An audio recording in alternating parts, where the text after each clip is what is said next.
ಕಾರ್ಯಕ್ರಮ ಸೌಹಾರ್ದ ಇಫ್ತಾರ್ ಕೂಟ ಸ್ನೇಹ ಸಮ್ಮಿಲನ ಕಾರ್ಯಕ್ರಮ ನಾಗರಿಕ ಹಿತರಕ್ಷಣಾ ಸಮಿತಿ ಕೋಣಾಜೆ ದೇರಳಕಟ್ಟೆ ವಲಯ ಇದರ ಆಶ್ರಯದಲ್ಲಿ ಜರುಗುತ್ತಿರುವಂತಹ ಕಾರ್ಯಕ್ರಮ. ಈಗಾಗಲೇ ನಮ್ಮ ಸೌಹಾರ್ದ ಸಂದೇಶವನ್ನು ನೀಡಲಿಕ್ಕಿರುವಂತಹ ದೇವಮಾತೆ ಇಗರ್ಜಿ ಪನ್ನೀರ್ ಇದರ ಧರ್ಮಗುರುಗಳಾದಂಥ ರೆವರೆಂಟ್ ಫಾದರ್ ವಿಕ್ಟರ್ ಡಿಮೆಲ್ ಅವರು ಕೂಡ ಆಗಮಿಸಿ ನಮ್ಮನ್ನು ಸೇರಿಕೊಂಡಿದ್ದಾರೆ. ಬಹುಮಾನ್ಯರಾದ ಹೈದರ್ ಹಿಮಮಿ ಕತೀಬರ ಬದ್ರಿಯಾ ಜುಮ್ಮಾ ಮಸೀದ್ ಬೆಳ್ಮದೋಟ, ಶ್ರೀ ರವೀಂದ್ರ ರೈ ಹರೇಕಳ ನಿವೃತ್ತ ಮುಖ್ಯೋಪಾಧ್ಯಾಯರು, ಶ್ರೀ ರಾಮಕೃಷ್ಣ ಪ್ರೌಢಶಾಲೆ ಹರೇಕಳ ಇವರ ಉಪಸ್ಥಿತಿಯನ್ನು ಕೂಡ ಗೌರವಪೂರ್ವಕವಾಗಿ ನಾವು ಸ್ಮರಿಸಿಕೊಳ್ತಾ ಇದ್ದೇವೆ. ನಾಗರಿಕ ಹಿತರಕ್ಷಣಾ ಸಮಿತಿಯ ಸಂಚಾಲಕರಾಗಿದ್ದ ಮೊಹಮ್ಮದ್ ಮುಸ್ತಫರ್ ಅವರು ಆಗಮಿಸಿರುವ ಸರ್ವರನ್ನು ಕೂಡ ಸ್ವಾಗತಿಸಬೇಕಾಗಿ ತಮ್ಮನ್ನು ವಿನಂತಿಸಿಕೊಳ್ತಾ ಇದೆ.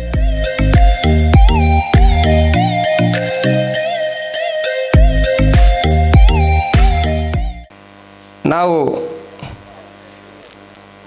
ಸೌಹಾರ್ದಕ್ಕಾಗಿ ಪ್ರತಿ ವರ್ಷ ಕೂಡ ಬೇರೆ ಬೇರೆ ಸಂಘಟನೆಗಳು ಕಾರ್ಯಕ್ರಮವನ್ನು ಬೇರೆ ಬೇರೆ ಭಾಗದಲ್ಲಿ ಹಮ್ಮಿಕೊಳ್ತಾ ಬರ್ತಾ ಇದೆ. ಪ್ರಸಕ್ತ ಕಾಲಘಟ್ಟದಲ್ಲಿ ಈ ದೇಶದಲ್ಲಿಯೂ ಅದರಲ್ಲೂ ವಿಶೇಷವಾಗಿ ದಕ್ಷಿಣ ಕನ್ನಡ ಜಿಲ್ಲೆಯಲ್ಲಿ ಇಂತಹ ಕಾರ್ಯಕ್ರಮಗಳ ಬಹಳಷ್ಟು ಅವಶ್ಯಕತೆಗಳನ್ನು ಕೂಡ ನಾವು ಕಾಣ್ತಾ ಇದ್ದೇವೆ. ಇಂತಹ ಸೌಹಾರ್ದಯುತ ಕಾರ್ಯಕ್ರಮಗಳು ವಿಶೇಷವಾಗಿ ಹಿಂದೂ, ಮುಸ್ಲಿಂ, ಕ್ರೈಸ್ತರು ಬೇರೆ ಬೇರೆ ಧರ್ಮ, ಜಾತಿ, ವರ್ಗದ ಜನಗಳು ಒಂದು ಕಡೆ ಸೇರಿಕೊಂಡು ಹಬ್ಬ ಹರಿದಿನಗಳನ್ನು ಒಟ್ಟುಗೂಡಿಕೊಂಡು ಆಚರಿಸಿದಾಗ ಈ ಪ್ರಜಾಪ್ರಭುತ್ವ ಸಂವಿಧಾನಬದ್ಧವಾದಂಥ ದೇಶದಲ್ಲಿ ಇಂತಹ ಕಾರ್ಯಕ್ರಮಗಳು ಬಹಳಷ್ಟು ಅರ್ಥಪೂರ್ಣವಾಗುತ್ತದೆ ಎಂಬ ನಮ್ಮಂತಹ ಜನರು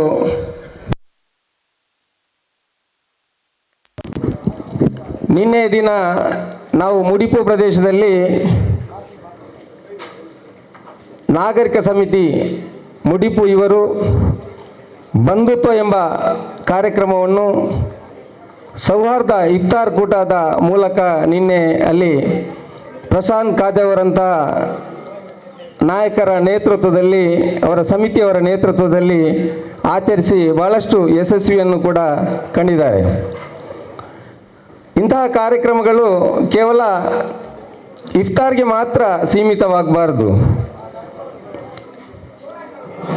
ಹಿಂದೂ ಸಮಾಜದ ಕಾರ್ಯಕ್ರಮ, ಕ್ರೈಸ್ತ ಸಮಾಜದ ಇಂತಹ ಹಬ್ಬ ಹರಿದಿನಗಳ ಕಾರ್ಯಕ್ರಮಗಳಿಗೆ ಕೂಡ ಇಂತಹ ಕಾರ್ಯಕ್ರಮಗಳನ್ನು ಜಂಟಿಯಾಗಿ ನಾವೆಲ್ಲರೂ ಕೂಡ ಹಿಂದೂ, ಮುಸ್ಲಿಂ, ಕ್ರೈಸ್ತ ಸಹೋದರರು ಸೇರಿಕೊಂಡು ಆಚರಿಸಿದಾಗ ಇಂತಹ ಕಾರ್ಯಕ್ರಮಗಳು ಅರ್ಥಪೂರ್ಣವಾಗ್ತದೆ. ಆ ನಿಟ್ಟಿನಲ್ಲಿ ಇಲ್ಲಿ ನಾವು ಕೊಣಾಜೆ ವಲಯದ ಈ ಪರಿಸರದ ಗ್ರಾಮಗಳ ಮುಖ್ಯಸ್ಥರನ್ನು ಸೇರಿಸಿಕೊಂಡು ಇಂತಹ ಕಾರ್ಯಕ್ರಮವನ್ನು ನಾವು ಇಲ್ಲಿ CM ಫಾರೂಕ್ ಅವರ ಮನೆಯ ಹೊರಾಂಗಣದಲ್ಲಿ ನಾವು ಆಚರಿಸಲು ತೀರ್ಮಾನಿಸಿದೆವು. ಈ ಸ್ನೇಹ ಸಮ್ಮಿಲನ ಎಂಬ ಕಾರ್ಯಕ್ರಮ ಇಲ್ಲಿ ಆಚರಿಸುವುದರಿಂದ ಈ ಕಾರ್ಯಕ್ರಮ ಯಶಸ್ವಿ ಆಗ್ತದೆ ಎಂಬ ನಂಬಿಕೆಯನ್ನು ಇಟ್ಟುಕೊಂಡು ನಾವು ಆಚರಿಸಿದ್ದೇವೆ. ಇಂತಹ ಕಾರ್ಯಕ್ರಮವನ್ನು ನಾವು ಆಯೋಜಿಸಲು ತೀರ್ಮಾನಿಸಿದಾಗ ಈ ಭಾಗದ ಗೌರವಾನ್ವಿತ ಶಾಸಕರು, ಕರ್ನಾಟಕ ವಿಧಾನಸಭೆಯ ಸಭಾಧ್ಯಕ್ಷರಾದಂಥ ಸನ್ಮಾನ್ಯ UT ಖಾದರ್ ಅವರಲ್ಲಿ ಕೇಳಿಕೊಂಡಾಗ ತಾವು ಇಂತಹ ಕಾರ್ಯಕ್ರಮ ಮಾಡುವುದಿದ್ರೆ ಬಹಳ ಒಳ್ಳೆಯ ಕಾರ್ಯಕ್ರಮ, ನಾನು ಈ ಮೊದಲು ಹೇಳಿದ ಹಾಗೆ ಇದು ಈ ಕಾಲಘಟ್ಟದ ಅವಶ್ಯಕತೆ ಕೂಡ. ಈ ಕಾರ್ಯಕ್ರಮ ಒಂದು ಮುಸ್ಲಿಂ ವರ್ಗಕ್ಕೆ ಮಾತ್ರ ಸೀಮಿತವಾಗಬಾರದು, ಹಿಂದೂ, ಕ್ರಿಶ್ಚಿಯನ್ ಅವರ ಹಬ್ಬ ಹರಿದಿನಗಳನ್ನು ಕೂಡ ಈ ರೀತಿ ನಾವು ಆಚರಿಸುವಾಗಬೇಕು ಎಂಬಂಥ ಒಂದು ಮಾತನ್ನು ಕೂಡ ಸೌಹಾರ್ದದ ಕೊಂಡಿಯಾದಂಥ ಸನ್ಮಾನ್ಯ UT ಖಾದರ್ ಅವರು, ಕರ್ನಾಟಕ ವಿಧಾನಸಭೆಯ ಸ್ಪೀಕರ್ ಅವರು ಕೂಡ ನಮ್ಮ ಜೊತೆ ತಿಳಿಸಿದ್ದಾರೆ. ಆ ನಿಟ್ಟಿನಲ್ಲಿ ತಮ್ಮೆಲ್ಲರ ಸಹಕಾರದೊಂದಿಗೆ ನಾವು ಈ ಕಾರ್ಯಕ್ರಮವನ್ನು ಆಚರಿಸ್ತಾ ಇದ್ದೇವೆ. ಈ ಒಂದು ಇಫ್ತಾರ್ ಕೂಟದಲ್ಲಿ ಭಾಗವಹಿಸಿದಂಥ ಪ್ರತಿಯೊಬ್ಬರನ್ನು ಕೂಡ ನಾನು ಪ್ರಪ್ರಥಮವಾಗಿ ಹಾರ್ದಿಕವಾಗಿ ಸ್ವಾಗತಿಸ್ತಾ ಇವತ್ತಿನ ಈ ಕಾರ್ಯಕ್ರಮದಲ್ಲಿ ನಮ್ಮ ಜೊತೆ ಸೇರಿಕೊಂಡು ನಮಗೆ ಸೌಹಾರ್ದ ಸಂದೇಶವನ್ನು ನೀಡಲಿಕ್ಕೆ ಇಲ್ಲಿಗೆ ಬಂದಿರುವವರು ಸನ್ಮಾನ್ಯ ಶ್ರೀ ಯು ಟಿ ಖಾದರ್ ಅವರು, ಮಂಗಳೂರು ವಿಧಾನಸಭಾ ಕ್ಷೇತ್ರದ ಗೌರವಾನ್ವಿತ ಶಾಸಕರು ಹಾಗೂ ಕರ್ನಾಟಕ ವಿಧಾನಸಭೆಯ ಸಭಾಧ್ಯಕ್ಷರು ಕೂಡ. ಅವರನ್ನು ತಮ್ಮೆಲ್ಲರ ಪರವಾಗಿ ಈ ಕಾರ್ಯಕ್ರಮಕ್ಕೆ ನಾನು ಹಾರ್ದಿಕವಾಗಿ ಸ್ವಾಗತಿಸ್ತಾ ಇದ್ದೇನೆ. ಇವತ್ತಿನ ಕಾರ್ಯಕ್ರಮದಲ್ಲಿ ನಮ್ಮ ಜೊತೆ ಸೌಹಾರ್ದತೆಯ ಬಗ್ಗೆ ನಮಗೆ ವಿಸ್ತಾರವಾಗಿ ಮಾತಾಡಲಿಕ್ಕಿರುವವರು ಶ್ರೀ ರವೀಂದ್ರ ರೈ ಹರೇಕಳ, ನಿವೃತ್ತ ಮುಖ್ಯೋಪಾಧ್ಯಾಯರು, ಶ್ರೀ ರಾಮಕೃಷ್ಣ ಪ್ರೌಢಶಾಲೆ. ಇವರನ್ನು ಕೂಡ ಹೇಳಬೇಕಾದರೆ ಇವರು ಕೂಡ ಒಬ್ಬ ಸೌಹಾರ್ದತೆಯ ಕೊಂಡಿ. ಈ ಪರಿಸರದಲ್ಲಿ ಹಿಂದೂ, ಮುಸ್ಲಿಂ, ಕ್ರೈಸ್ತ ಸಮಾಜ ಅವರು ಯಾವ ಕಾರ್ಯಕ್ರಮಕ್ಕೆ ಕೂಡ ಕರೆದಾಗ ವಿಶೇಷವಾಗಿ ಮುಸ್ಲಿಮರ ಎಲ್ಲ ಹಬ್ಬ ಹರಿದಿನಗಳಲ್ಲಿ ಕೂಡ ಪ್ರತಿಯೊಂದು ಕಾರ್ಯಕ್ರಮಕ್ಕೆ ಇಲ್ಲಿ ರವೀಂದ್ರ ರೈ ಅವರನ್ನು ಪ್ರತಿಯೊಬ್ಬರು ಕೂಡ ಕರೆಯುತ್ತಾರೆ. ಅವರು ಇವತ್ತಿನ ಈ ಕಾರ್ಯಕ್ರಮದಲ್ಲಿ ನಮಗೆ ವಿಶೇಷ ಮಾರ್ಗದರ್ಶನ ಸೌಹಾರ್ದತೆ ಬಗ್ಗೆ ನೀಡಲಿಕ್ಕಿದ್ದಾರೆ. ಅವರನ್ನು ಕೂಡ ತಮ್ಮೆಲ್ಲರ ಪರವಾಗಿ ಕಾರ್ಯಕ್ರಮಕ್ಕೆ ಹಾರ್ದಿಕವಾಗಿ ಸ್ವಾಗತಿಸ್ತಾ ಇದ್ದೇನೆ. ಅದೇ ರೀತಿ ನಮ್ಮ ಜೊತೆ ಈ ಕಾರ್ಯಕ್ರಮದಲ್ಲಿ ಸಣ್ಣ ಫೋನ್ ಕರೆಗೆ ಓಗೊಟ್ಟು ಬಂದವರು ಶ್ರೀಯುತ reverend father doctor Victor D'Mello, ಧರ್ಮಗುರುಗಳು, ದೇವಮಾತೆ ಇಗರ್ಜಿ ಪಣೀರ್.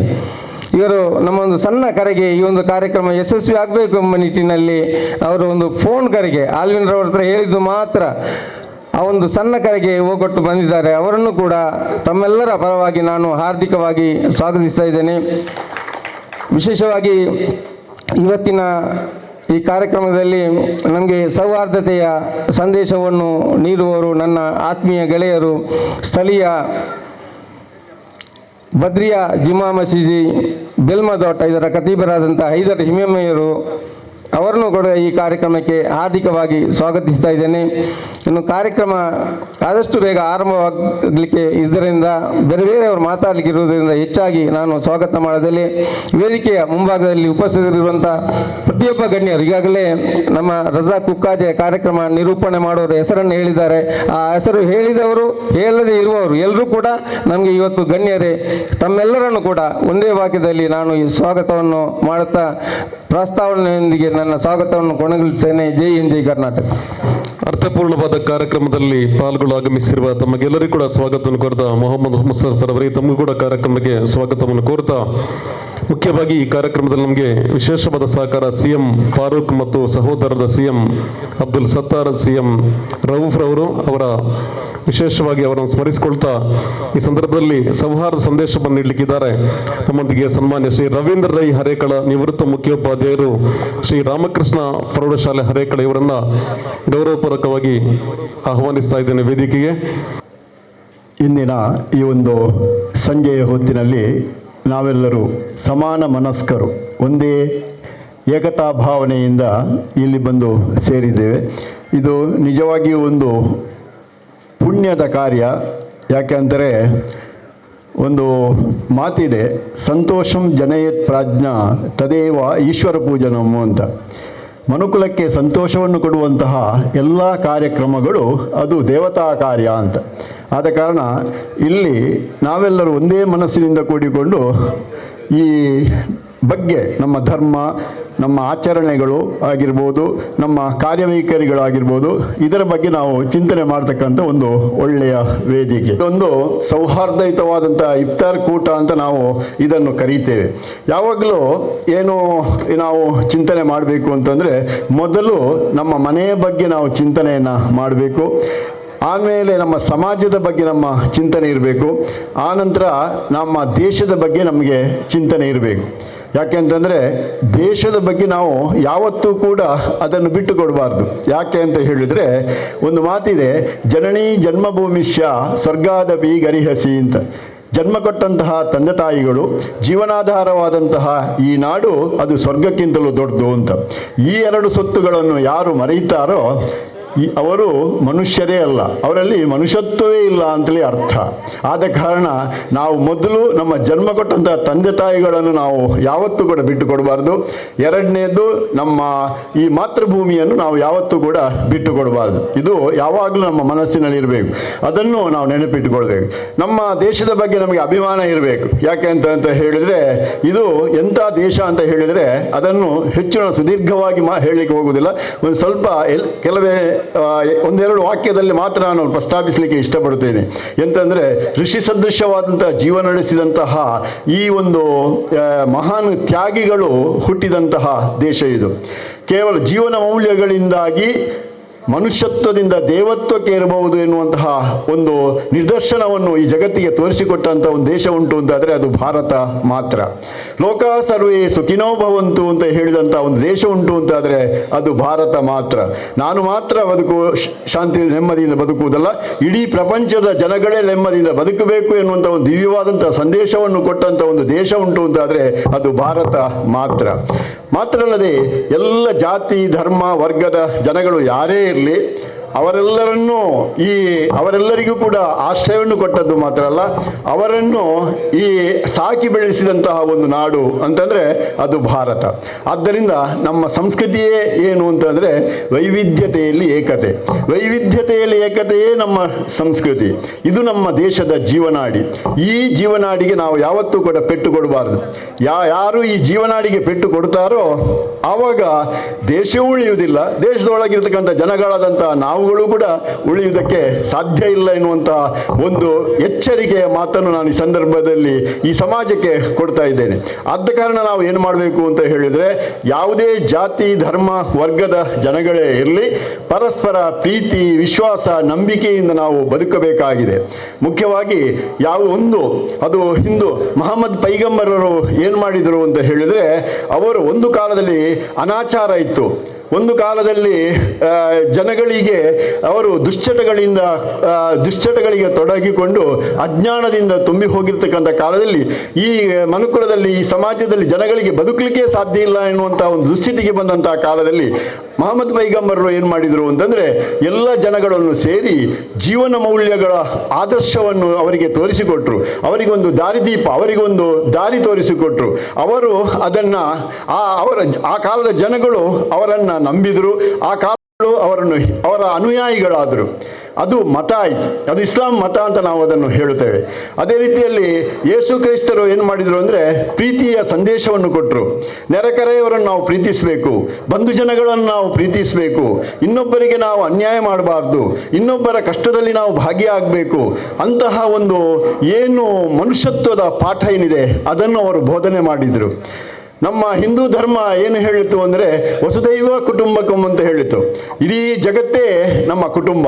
ಈ ಕುಟುಂಬದಲ್ಲಿರ್ತಕ್ಕಂಥ ಜನಗಳಾದಂಥ ನಾವೆಲ್ಲರೂ ಮನುಷ್ಯರು ಎನ್ನುವ ಒಂದು ಪಾಠವನ್ನು ಅದು ಹೇಳಿಕೊಟ್ಟಿತ್ತು. ಆದ ಕಾರಣವೇ ಅದು ಪರೋಪಕಾರಾಯ ಪುಣ್ಯಾಯ ಪಾಪಾಯ ಪರಪೀಡನಂ ಅಂತ. ಇನ್ನೊಬ್ಬರಿಗೆ ಉಪಕಾರವನ್ನು ಮಾಡು, ಅದು ಪುಣ್ಯದ ಕೆಲಸ. ಇನ್ನೊಬ್ಬರಿಗೆ ಪೀಡೆ ಕೊಡುವಂಥದ್ದೇ ಅದು ಪಾಪದ ಕೆಲಸ ಅಂತ ಹಿಂದೂ ಧರ್ಮ ಹೇಳಿದೆ. ಆದ್ದರಿಂದ ಈ ಎಲ್ಲ ಧರ್ಮಗಳ ಏನು ಮೌಲ್ಯಗಳಿದೆ ಇದನ್ನು ನಾವು ಅರ್ಥೈಸಿಕೊಂಡ್ರೆ ಯಾವ ವ್ಯಕ್ತಿಯೂ ಕೂಡ ಒಬ್ಬರು ದ್ವೇಷಿಸುವುದಕ್ಕೆ ಸಾಧ್ಯತೆ ಇಲ್ಲ. ಆದ ಕಾರಣ ನಾವು ನಮ್ಮ ಮತಗಳನ್ನು ಹಿಡಿದುಕೊಂಡು ನಮ್ಮ ಧರ್ಮಗಳನ್ನು ಹಿಡಿದುಕೊಂಡು ನಾವು ಯಾವತ್ತೂ ಕೂಡ ಏನು ಮಾಡಬಾರ್ದು, ದ್ವೇಷದ ಬೀಜವನ್ನು ಬಿತ್ತಬಾರ್ದು. ನಾವು ಪರಸ್ಪರ ಭಿನ್ನಾಭಿಪ್ರಾಯವನ್ನು ಹೊಂದಬಾರ್ದು, ಪರಸ್ಪರ ನಾವು ಕಚ್ಚಾಟವನ್ನು ಮಾಡಬಾರ್ದು. ನಮ್ಮ ಮೌಲ್ಯಗಳೇನಿದೆ ಅದನ್ನು ನಾವು ಅರಿತುಕೊಂಡು ಸಮಾಜದಲ್ಲಿ ಬದುಕುವಂಥ ಕೆಲಸವನ್ನು ನಾವು ಮಾಡಬೇಕು ಎನ್ನುವಂತಹ ಒಂದು ಒಳ್ಳೆಯ ಸಂದೇಶವನ್ನು ಕೊಡತಕ್ಕಂತಹ ಈ ಕಾರ್ಯಕ್ರಮ ನಿಜವಾಗಿಯೂ ಅಭಿನಂದನೀಯ ಅಂತ ನಾನು ಈ ಸಂದರ್ಭದಲ್ಲಿ ಹೇಳುತ್ತಿದ್ದೇನೆ. ಮಾತ್ರ ಅಲ್ಲದೆ ನಾಗರಿಕ ಹಿತರಕ್ಷಣಾ ಸಮಿತಿಯ ಪ್ರತಿಯೊಬ್ಬ ವ್ಯಕ್ತಿ, ಅಧ್ಯಕ್ಷರು ಮಾತ್ರ ಅಲ್ಲ, ಪ್ರತಿಯೊಬ್ಬರನ್ನು ಕೂಡ ನಾನು ಈ ಸಂದರ್ಭದಲ್ಲಿ ಅಭಿನಂದಿಸ್ತಾ ಇದ್ದೇನೆ. ಆದ ಕಾರಣ ಇದೊಂದು ಒಳ್ಳೆಯ ಒಂದು ಕಾರ್ಯಕ್ರಮ ಅಂತ. ಇನ್ನು ಎರಡನೇ ವಿಚಾರವನ್ನು ಇಲ್ಲಿ ನಾನು ಏನು ಪ್ರಸ್ತಾಪಿಸ್ತೇನೆ ಅಂತ ಹೇಳಿದರೆ, ನಮ್ಮಲ್ಲಿ ಒಂದು ಮಿತ್ರತ್ವ ಇರಬೇಕು ಅಂತ. ಮಿತ್ರತ್ವ ಅಂದರೆ ಸ್ನೇಹ ಅಂದರೆ ಅಕ್ಷಯ ಸಂಪತ್ತು. ಆದ ಕಾರಣ ಒಬ್ಬ ಸ್ನೇಹಿತನನ್ನು ತಯಾರು ಮಾಡಲಿಕ್ಕೆ ಒಬ್ಬ ಸ್ನೇಹಿತನನ್ನು ಪಡೆಯುವುದು ಅಷ್ಟು ಸುಲಭದ ಕೆಲಸ ಅಲ್ಲ. ಆ ಸ್ನೇಹಿತನನ್ನು ಪಡೆಯಬೇಕಾಗಿದ್ದರೆ ನಾವು ನಮ್ಮ ದಿನನಿತ್ಯದ ಏನು ಮೌಲ್ಯಗಳಿದೆ, ಏನು ನಮ್ಮ ಒಡನಾಟಗಳಿದೆ, ಅದರಲ್ಲಿ ನಾವು ಜಾಗೃತಿ ಹೊಂದಿರಬೇಕಾಗ್ತದೆ. ಮುಖ್ಯವಾಗಿ ನಮ್ಮ ಮನಸ್ಸು ಶುದ್ಧವಾಗಿರಬೇಕು.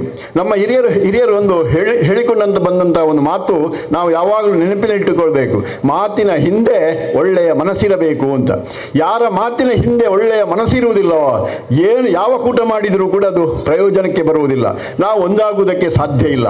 ಆದ ಕಾರಣ ಯಾವಾಗಲೂ ಎಲ್ಲಿ ಬೇಕಾದರೂ ನಾವು ಮಾತನಾಡ್ತಾ ಇರಲಿ, ವೇದಿಕೆಯ ಮೇಲೆ ಮಾತನಾಡಲಿ ಅಥವಾ ವೇದಿಕೆಯನ್ನು ಬಿಟ್ಟು ಬೇರೆ ಕಡೆಯಲ್ಲಿ ಮಾತನಾಡಿದರೂ ಕೂಡ ಮಾತಿನ ಹಿಂದೆ ಒಳ್ಳೆಯ ಮನಸ್ಸಿರಬೇಕು. ಇದು ನಮ್ಮ ಆ ಒಳ್ಳೆಯ ಮನಸ್ಸನ್ನು ಕಟ್ಟುವಂತಹ ಕಾರ್ಯವನ್ನು ನಾವು ಮಾಡಿದೆವು ಅಂತಂದರೆ ನಮಗೆ ಯಾವುದೇ ರೀತಿಯಾದಂತಹ ತೊಂದರೆಗಳು ಬರುವುದಕ್ಕೆ ಸಾಧ್ಯ ಇಲ್ಲ. ಆದ ಕಾರಣ ಈಗಿನ ಆಧುನಿಕ ಕಾಲದಲ್ಲಿ ನಾವು ಏನು ಮಾಡ್ತಾ ಇದ್ದೇವೆ ಅಂತಂದರೆ ಈ ಎಲ್ಲ ಮೌಲ್ಯಗಳನ್ನು ಬಿಟ್ಟಿದ್ದೇವೆ. ಹಿಂದೆ ಎಲ್ಲ ಗೊತ್ತಿರ್ಬೋದು, ಈಗ ಇಬ್ರಾಹಿಂ ಕೊಡಿಜಾಲ್ರಿದ್ದಾರೆ, ಹಿಂದೆಲ್ಲ ಗೊತ್ತಿರ್ಬೋದು, ಒಂದೇ ಗದ್ದೆಯಲ್ಲಿದ್ದುಕೊಂಡು ಅಲ್ಲಿ ತರಕಾರಿಯನ್ನು ಎಲ್ಲ ಹಿಂದೂ, ಮುಸಲ್ಮಾನು, ಕ್ರಿಶ್ಚಿಯನ್ ಎಲ್ಲ ಸೇರಿಕೊಂಡು ಅವರು ಆ ಗದ್ದೆಯಲ್ಲಿ ಆ ತರಕಾರಿಗಳನ್ನು ಬೆಳೆಸ್ತಿದ್ರು, ಭತ್ತ ಬೆಳೆಸ್ತಿದ್ರು. ಅದನ್ನು ಅವರು ಏನು ಮಾಡ್ತಾ ಇದ್ರು ಅಂತಂದರೆ ಒಟ್ಟಾಗಿ ಪಡೆದಂತಹ ಫಲವನ್ನು ಪರಸ್ಪರ ಹಂಚಿಕೊಂಡು ಅವರು ಬದುಕ್ತಾ ಇರಲಿಲ್ವಾ? ಆವಾಗ ಇಂತಹ ಯಾವುದೇ ರೀತಿಯಾದಂತಹ ಮತಭೇದ ಆಗಿರಲಿ, ಯಾವುದೇ ರೀತಿಯಾದ ಜಾತಿ ಭೇದ ಆಗಿರಲಿ, ವರ್ಗಭೇದ ಆಗಿರಲಿ, ಯಾವುದೇ ರೀತಿಯದ್ದು ಆವಾಗ ಕಂಡು ಬರುತ್ತಿರಲಿಲ್ಲ. ಆದರೆ ಇದೀಗ ನಾವು ಬೇಕಾದಷ್ಟು ಕಲ್ತಿದ್ದೇವೆ, ವಿದ್ಯಾವಂತರಾಗಿದ್ದೇವೆ, ಗ್ರ್ಯಾಜುಯೇಟ್ಸ್ಗಳಾಗಿ ಪದವೀಧರರಾಗಿದ್ದೇವೆ. ಆದರೆ ನಮ್ಮಲ್ಲಿ ಈ ರೀತಿಯಾದಂತಹ ಒಂದು ವೈಮನಸ್ಸುಗಳು ಸೃಷ್ಟಿಯಾಗುವುದಕ್ಕೆ ಕಾರಣ ಏನು ಅಂತ ಹೇಳಿದರೆ ಅದು ನಮ್ಮ ಮನಸ್ಸು ಸರಿಯಿಲ್ಲದೆ ಇರುವುದರಿಂದ. ಆದ ಕಾರಣ ಪ್ರತಿಯೊಬ್ಬರು ತಮ್ಮ ಆಚರಣೆಯಲ್ಲಿ ಆಗಲಿ ಅಥವಾ ತನ್ನ ನಡವಳಿಕೆಯಲ್ಲಾಗಲಿ ಅಥವಾ ತನ್ನ ವ್ಯವಹಾರದಲ್ಲಿ ಆಗಲಿ ಮೊದಲು ನಮ್ಮ ಮನಸ್ಸನ್ನು ಶುದ್ಧೀಕರಿಸಿಕೊಂಡು ನಮ್ಮ ಮನಸ್ಸನ್ನು ಸರಿಪಡಿಸಿಕೊಂಡು ನಾವು ಇದ್ದೇವೆ ಅಂತಾದರೆ ಯಾವುದೇ ರೀತಿಯ ಸಮಸ್ಯೆಗಳು ಉಂಟಾಗಲಿಕ್ಕೆ ಸಾಧ್ಯ ಇಲ್ಲ. ಈಗ ಏನು ಮಾಡ್ತೇವೆ ಅಂತಂದರೆ ನಾವು ಮತಗಳನ್ನು ಹಿಡಿದುಕೊಂಡು ಪರಸ್ಪರ ಕಚ್ಚಾಡ್ತಾ ಇದ್ದೇವೆ.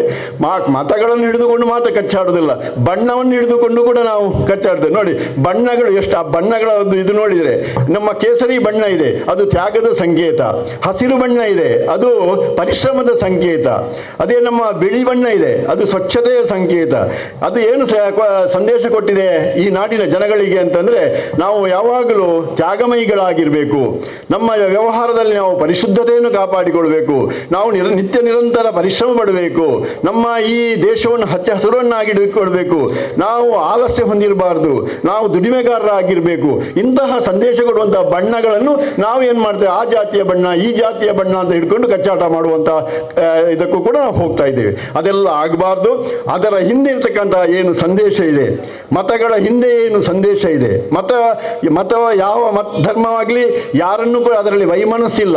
ಆ ಧರ್ಮದಲ್ಲಿ ಯಾವುದೇ ರೀತಿಯಂಥ ಭೇದ ಇಲ್ಲ, ಆ ಧರ್ಮದಲ್ಲಿ ಯಾವುದೇ ರೀತಿಯಂಥ ಭಿನ್ನಾಭಿಪ್ರಾಯಗಳಿಲ್ಲ. ಆ ಧರ್ಮದಲ್ಲಿರುವುದು ಒಂದೇ, ನಾವೆಲ್ಲರೂ ಮನುಷ್ಯರು, ನಮ್ಮಲ್ಲಿ ಮನುಷ್ಯತ್ವ ಇರಬೇಕು ಅಂತ. ಅದೇ ನಾನು ಹೇಳಿದ್ದು, ಹಿಂದೂ ಧರ್ಮ ಪರೋಪಕಾರಾಯ ಪುಣ್ಯಾಯ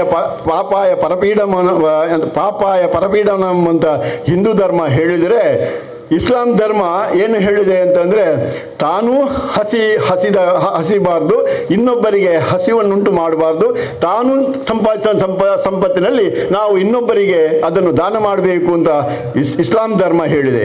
ಅದೇ ರೀತಿಯಲ್ಲಿ ಕ್ರಿಸ್ತ ಧರ್ಮ ಪ್ರೀತಿಯ ಸಂದೇಶವನ್ನು ಕೊಟ್ಟಿದೆ. ನಮ್ಮ ಜೈನ ಧರ್ಮ ಆಗಲಿ, ಜೈನ ಧರ್ಮ ಅದು ಅಹಿಂಸಾ ಮೌಲ್ಯಗಳನ್ನು ಕೊಟ್ಟಿದೆ. ಈ ರೀತಿಯಲ್ಲಿ ಎಲ್ಲ ಧರ್ಮಗಳು ಯಾವತ್ತೂ ಕೂಡ ದ್ವೇಷವನ್ನಾಗಲಿ ವೈಮನಸ್ಸನ್ನಾಗಲಿ ಅಥವಾ ಯಾವುದೇ ರೀತಿಯಾದಂತಹ ಅಹಿಂಸೆಗೆ ಅದು ಅವಕಾಶವನ್ನು ಮಾಡಿ ಕೊಟ್ಟದ್ದು ಯಾವ ಧರ್ಮವೂ ಅಲ್ಲ. ಆದ ಕಾರಣ ಇಲ್ಲಿ ನಾವು ಆಲೋಚಿಸಬೇಕು ಏನು ಅಂತಂದರೆ ಧರ್ಮಗಳ ತಪ್ಪಲ್ಲ, ಆದರೆ ಮನುಷ್ಯರ ತಪ್ಪು ಅಂತ. ಆದ ಕಾರಣ ಮನುಷ್ಯರಾದಂತಹ ನಾವು ನಮ್ಮ ಮನಸ್ಸನ್ನು ಸರಿಯಾಗಿಟ್ಟುಕೊಂಡು ನಾವು ಏನು ಮಾಡಬೇಕು ಅಂದರೆ ನಮ್ಮ ವ್ಯವಹಾರವನ್ನು ಒಳ್ಳೆಯ ರೀತಿಯಲ್ಲಿ ನಡೆಸಿಕೊಂಡು ಬರಬೇಕು. ಆವಾಗ ನಮಗೆ ಯಾವುದೇ ರೀತಿಯ ಯಾವುದೇ ರೀತಿಯ ತೊಂದರೆಗಳಾಗುವುದಕ್ಕೆ ಸಾಧ್ಯತೆ ಇಲ್ಲ. ರಾಜಕೀಯವೂ ಹಾಗೆ, ರಾಜಕೀಯವು ಧರ್ಮ ಮೂಲವಾಗಿರಬೇಕು ಅಂತ ಪ್ರತಿಪಾದನೆ ಮಾಡಿಕೊಂಡು ಬಂದಂಥ ದೇಶ ನಮ್ಮದು. ರಾಜಕೀಯದಲ್ಲಿ ಧರ್ಮ ಇರಬೇಕು ಅಂತ ಹೇಳಿದರೆ ಧರ್ಮವನ್ನು ರಾಜಕೀಯ ಮಾಡೋದಲ್ಲ. ರಾಜಕೀಯದಲ್ಲಿ ಧರ್ಮ ಎಂದರೆ ರಾಜಕೀಯದಲ್ಲಿ ಸತ್ಯ ನ್ಯಾಯ ಇರಬೇಕು, ಸತ್ಯವಂತ ಬುದ್ಧಿವಂತಿಕೆ ಇರಬೇಕು, ಅದರಲ್ಲಿ ಒಳ್ಳೆಯ ರೀತಿಯನ್ನು ಅಂದರೆ ಜನಗಳ ಹಿತ ಇರಬೇಕು ಎನ್ನುವುದನ್ನು ರಾಜಕೀಯವು ಕೂಡ ನಮ್ಮ ಹಿಂದಿನ ರಾಜಕೀಯವು ಮಾಡಿಕೊಂಡು ಬಂದಿದೆ. ಈಗಿನ ರಾಜಕೀಯ ಅದನ್ನೆಲ್ಲ ಮಾಡ್ತಾ ಇಲ್ಲ. ರಾಜಕೀಯ ಅಂತಂದರೆ ಅದು ಏನು ಮಾಡ್ತಾ ಇದೆ ಅಂದರೆ ಅದನ್ನು ದ್ವೇಷ ಕಟ್ಟುವಂಥ ಕೆಲಸವನ್ನು ಮಾಡ್ತಾ ಇದೆ. ಒಂದೊಂದು ಜಾತಿಯನ್ನು ಹಿಡ್ಕೊಂಡು ಏನಾದರೂ ಒಂದು ಅಧಿಕಾರವನ್ನು ಗಟ್ಟಿ ಮಾಡುವಂಥ ಕೆಲಸವನ್ನು ಕೂಡ ಅದು ಮಾಡ್ತಾ ಹೋಗ್ತದೆ. ಆದರೆ ರಾಜಕೀಯವು ಹೇಗೂ ಮಾಡಲಿ, ಆದರೆ ಮನುಷ್ಯರಾದಂಥ ನಾವು ಅದನ್ನೆಲ್ಲ ಮಾಡಲಿಕ್ಕೆ ಹೋಗಬಾರ್ದು. ಯಾವ ರಾಜಕೀಯ ವ್ಯಕ್ತಿಗಳು ಧರ್ಮವನ್ನು ರಕ್ಷಿಸ್ತಾರೋ ಆ ಧರ್ಮವು ಅವರನ್ನು ರಕ್ಷಿಸ್ತದೆ. ಧರ್ಮೋ ರಕ್ಷತಿ ರಕ್ಷಿತ. ಅದಕ್ಕೆ ಒಂದು ಜೀವಂತ ನಿದರ್ಶನವೇ ನಮ್ಮ UT ಖಾದರ್ ಅವರು. ಯಾಕೆ ಅಂತ ಹೇಳಿದರೆ ಅವರ ಆ ಒಂದು ಧರ್ಮ ಯಾವುದೇ ದೇವಸ್ಥಾನ ಇರಲಿ, ಯಾವುದೇ ಇಗರ್ಜಿ ಇರಲಿ, ಯಾವುದೇ ಮಸೀದಿ ಇರಲಿ, ಎಲ್ಲ ಕಾರ್ಯಕ್ರಮಗಳಿಗೆ ಅವರು ಹೋಗ್ತಾರೆ. ಅವ್ರಿಗೆ ಕಾರ್ಯಕ್ರಮಗಳಿಗೆ ಹೋಗುವಂಥದ್ದು ಒಂದು ಶೋ ಮಾಡುವಂಥದ್ದು ಅಂತಲ್ಲಿ ಅರ್ಥ ಅಲ್ಲ. ನಾವು ಕೆಲವೊಮ್ಮೆ ಅವರಲ್ಲಿ ಏನಾದರೂ ವಿರೋಧ ಇದ್ದರೆ ನಾವು ಏನು ಮಾಡ್ತೇವೆ ಅಂದರೆ ಅದು ಶೋ ಮಾಡ್ತೀವಿ ಅಂತ. ಶೋ ಮಾಡುವುದಲ್ಲ, ಅದು ಮಾಡಲೇಬೇಕಾದಂಥ ಕೆಲಸ, ಅದು ಆಗಲೇಬೇಕಾದಂಥ ಕೆಲಸ. ಎಲ್ಲ ದೇವರುಗಳನ್ನು ರಾಜಕೀಯ ವ್ಯಕ್ತಿಗಳು ಏನು ಮಾಡಬೇಕು, ಭಕ್ತಿಯಿಂದ ವಂದಿಸುವಂತಹ, ಭಕ್ತಿಯಿಂದ ಗೌರವದಿಂದ ನೋಡಿಕೊಳ್ಳುವಂಥ ಕೆಲಸವನ್ನು ಮಾಡಬೇಕು. ಆಗ ಏನಾಗ್ತದೆ, ದೇವರ ಮೇಲೆ ಭಯ ಇಲ್ಲ ಅಂತ ಆದರೆ, ದೇವರ ಮೇಲೆಯೇ ಭಕ್ತಿ ಇಲ್ಲ ಅಂತ ಆದರೆ ಮನುಷ್ಯನ ಮೇಲೆ ಭಯಭಕ್ತಿಗಳು ಉಂಟಾಗಲಿಕ್ಕೆ ಸಾಧ್ಯವೇ ಇಲ್ಲ.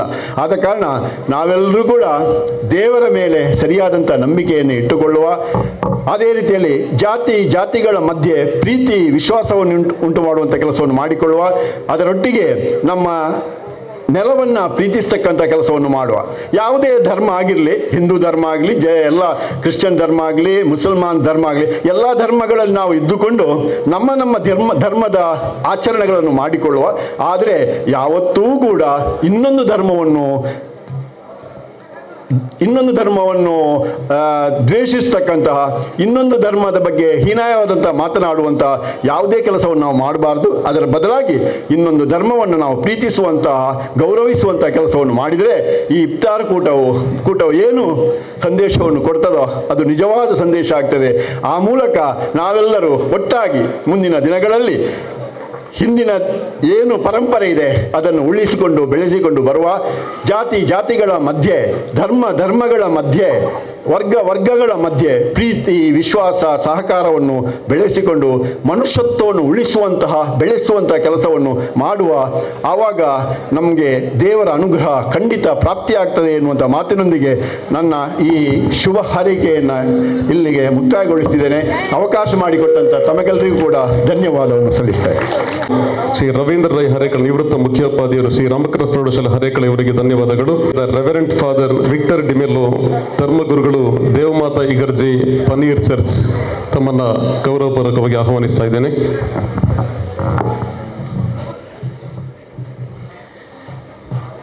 ಈ ಒಂದು ಯಾವ ಧರ್ಮವೂ ಆಗಲಿ ಎಲ್ಲರನ್ನು ಪ್ರೀತಿಸಲು ಕರೆಯುತ್ತದೆ. ಧರ್ಮದ ಎಲ್ಲ ಸ್ಥಾಪಕರು ಶಾಂತಿ, ಸಮಾಧಾನ, ಪ್ರೀತಿ, ಸೌಹಾರ್ದತೆಯನ್ನೇ ಕಲಿಸ್ತದೆ. ಆ ರೀತಿಯಲ್ಲಿ ನಾವು ಜೀವನ ನಡೆಸಿದರೆ ಖಂಡಿತವಾಗಿ ನಾವು ನಿಜವಾಗಿ ಧರ್ಮವನ್ನು ಪಾಲಿಸುವವರಾಗ್ತೇವೆ. ಇವತ್ತಿನ್ನೊಂದು ಕೆಲವೇ ಸಮಯದಲ್ಲಿ ಇಫ್ತಾರ್ ಕೂಟದಲ್ಲಿ ನಾವು ಭಾಗವಹಿಸುವಾಗ ಅದರಲ್ಲಿದ್ದ ಏನು ಹಣ್ಣುಗಳು, ನಾವು ತಿಂತೇವೆಯೋ ಅದು ಯಾವ ಧರ್ಮದವರು ಬೆಳೆಸಿದ್ದಾಗಿರ್ಬೋದು. ಈ ಒಂದು ಪ್ರಪಂಚದಲ್ಲಿ, ಈ ಒಂದು ಪೃಥ್ವಿಯಲ್ಲಿ ಸರಿಯಾಗಿ ಧರ್ಮವನ್ನು ಪಾಲಿಸುವುದಾದರೆ ಪ್ರಾಣಿಗಳು ಹಾಗೂ ಪ್ರಕೃತಿ ಅಂತ ನಾನು ಹೇಳ್ತೇನೆ. ನಾವು ಮನುಷ್ಯರು ಅವರಿಗಿಂತ ಒಂದು ಕಡೆಯಾಗಿ ಹೋಗ್ತಾ ಇದ್ದೇವೆ ಅಂತ ಒಂದು ಭಾವನೆ ಬರ್ತಾ ಇದೆ. ನಮಗೆ ಬುದ್ಧಿವಂತಿಕೆ ಇದೆ, ನಮಗೆ ಒಳ್ಳೆಯ ರೀತಿಯಲ್ಲಿ ಯೋಚನೆ ಇದೆ, ಆದರೂ ನಾವು ಆ ಯೋಚನೆಗಳನ್ನು ಬೇರೆ ರೀತಿಯಲ್ಲಿ ಕರ್ಕೊಂಡು ಹೋಗ್ತಾ ಇದ್ದೇವೆ. ಈ ಪ್ರಪಂಚದಲ್ಲಿ ಹಣ್ಣು ಹಂಪಲು ಪ್ರಕೃತಿ ಹಾಗೂ ನಾವು ಪ್ರಾಣಿಗಳು ಅಂತ ಹೇಳ್ತೇವೆ, ಅವರು ಆ ಒಂದು ಪ್ರೀತಿಯಲ್ಲಿ ಇರ್ತವೆ. ಅದನ್ನೇ ಎಲ್ರಿಗೂ ಕೊಡ್ತಾರೆ. ಆ ರೀತಿಯಲ್ಲಿ ಸೌಹಾರ್ದತೆಯಲ್ಲಿ ಬಾಳ್ತಾ ಇದ್ದೇವೆ. ಈ ಒಂದು ಸಂಜೆಯ ಸಮಯದಲ್ಲಿ ಈ ಒಂದು ಕಾರ್ಯಕ್ರಮದಲ್ಲಿ ಭಾಗವಹಿಸಲು ತುಂಬ ಖುಷಿ ಆಗ್ತಾ ಇದೆ. ನಮ್ಮ ಆಲಿನ್ರವರು ನಿನ್ನೆ ಸಂಜೆ ನನಗೆ ಫೋನ್ ಮಾಡಿ ಹೇಳಿದರು, ಅದು ಹೀಗೆ ಒಂದು ಕಾರ್ಯಕ್ರಮ ಇದೆ, ನೀವು ಬರಬೇಕಂತ. ನಿಜವಾಗಿ ಹೇಳುವುದಾದರೆ ಇವತ್ತು ಬೆಳಗ್ಗೆಯಿಂದ ಇವರಿಗೆ ಒಂದು 7-8 ಕಾರ್ಯಕ್ರಮಗಳಿದ್ದೆವು. ನಾನು ಅವರಿಗೆ ಹೇಳಿದೆ, ತುಂಬ ಆಯಾಸ ಆಗಿದೆ ಮಾರ್ರೆ, ನನ್ನ ಮನೆಗೆ ಹೋಗಿ ಸ್ವಲ್ಪ ರೆಸ್ಟ್ ಮಾಡಬೇಕಂತ. ಅವರು ಹೇಳಿದರು, ಇಲ್ಲ ಫಾದರ್ ನೀವು ಬರಬೇಕು, ನಿಮ್ಮನ್ನು ಪ್ರೀತಿಪೂರ್ವಕವಾಗಿ ಅವರು ಕರೆದಿದ್ದಾರೆ ಅಂತ. ಹಲೋ ಪ್ರಿಯರೇ, ಈ ಒಂದು ಹೋಲಿ ಟೈಮ್ ಅಂತ ಹೇಳ್ತೇವೆ, ಒಂದು ಪವಿತ್ರ ಸಮಯದಲ್ಲಿ ನಾವು ಇರುವಾಗ ನಾವೆಲ್ಲರೂ ನಮ್ಮ ಧರ್ಮವನ್ನು ಪ್ರೀತಿಸುವ, ಬೇರೆಯವರ ಧರ್ಮಕ್ಕೆ ಗೌರವ ಕೊಡುವ, ಎಲ್ಲರಲ್ಲಿ ದೇವರನ್ನು ನಾವು ನೋಡುವ, ಆ ರೀತಿಯ ನಾವು ಜೀವಿಸುವಂತ ಹೇಳಿ ನನ್ನ ಸಂದೇಶವನ್ನು ಮುಕ್ತಾಯಗೊಳಿಸ್ತೇನೆ. ಎಲ್ಲರಿಗೂ ಒಳ್ಳೆಯದಾಗಲಿ. ಖತೀಬರು ಬದ್ರಿಯಾ ಜುಮಾ ಮಸೀದಿ ಬೆಳ್ಮದೋಟ ತಮ್ಮನ್ನ ಸಮಯದ ಇತಿಮಿತಿಯನ್ನು ಮನಗಂಡು ಚಂದ್ರ ಜೈನ್ ಅವರುಗಳು ಆಗಮಿಸಿ ನಮ್ಮನ್ನು ಸೇರಿಕೊಂಡಿದ್ದಾರೆ. ಗೌರವಪೂರ್ವಕ ಸ್ವಾಗತವನ್ನು ಕೋರ್ತಾ ಇದ್ದೇನೆ. ಅದೇ ರೀತಿ ಗೇರು ಅಭಿವೃದ್ಧಿ ನಿಗಮದ ಅಧ್ಯಕ್ಷರಾದಂತಹ ಶ್ರೀಮತಿ ಮಮತಾ DS ಗಟ್ಟಿ ಅವರು ಕೂಡ ಆಗಮಿಸಿ ನಮ್ಮನ್ನು ಸೇರಿಕೊಂಡಿದ್ದಾರೆ. ಈ ಇಫ್ತಾರ್ನ ಸಮಯದಲ್ಲಿ ನಮಗೆ ಇದು ನೀಡುವಂತಹ ಸಂದೇಶ, ನಾವೆಲ್ಲರೂ ಭಾರತೀಯರು, ನಮ್ಮ ಸೌಹಾರ್ದತೆ ಅದಕ್ಕೆ ಯಾವುದೇ ಧಕ್ಕೆ ಇರಬಾರದು. ಎಲ್ಲರೂ ಅನ್ಯೋನ್ಯವಾಗಿ ಒಂದೇ ತಾಯಿಯ ಮಕ್ಕಳಂತೆ ಬಾಳ್ಬೇಕು ಅಂತ ಒಂದು ಸಂದೇಶವನ್ನು ನೀಡುವ ಈ ಇಫ್ತಾರ್ನ ಸಮಯದಲ್ಲಿ ನಾವೆಲ್ಲರೂ ಸೇರಿದ್ದೇವೆ. ಧರ್ಮಗಳ ನಡುವೆ ಇರುವಂತಹ ವಿಷಬೀಜಗಳನ್ನು ಬದಿಗೆತ್ತಿಕೊಂಡು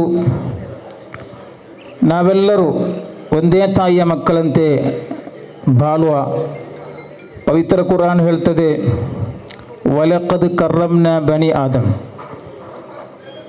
ಮನುಷ್ಯರನ್ನು ನಾವು ಗೌರವಿಸಿದ್ದೇವೆ. ಮುಸಲ್ಮಾನರನ್ನು ನಾವು ಗೌರವಿಸಿದ್ದೇನೆಂತೂ ಅಲ್ಲಾಹನು ಹೇಳುವುದಿಲ್ಲ. ಅಲ್ಲಾಹನು ಪವಿತ್ರ ಕುರಾನ್ನಲ್ಲಿ ಹೇಳುವುದು, ವಲಕದ್ ಕರ್ರಮ್ನ ಬನಿ ಆದಮ್, ಮನುಷ್ಯರನ್ನು ನಾನು ಗೌರವಿಸಿದ್ದೇನೆ. ಮನುಷ್ಯರು ಅಂತ ಆ ಒಂದು ವಾಕ್ಯವನ್ನು ಕುರಾನ್ನಲ್ಲಿ ಬಳಕೆ ಮಾಡಲಾಗಿದೆ. ಮನುಷ್ಯರಲ್ಲಿ ಹಲವು ರೀತಿಯ ಕರ್ತವ್ಯಗಳಿದೆ.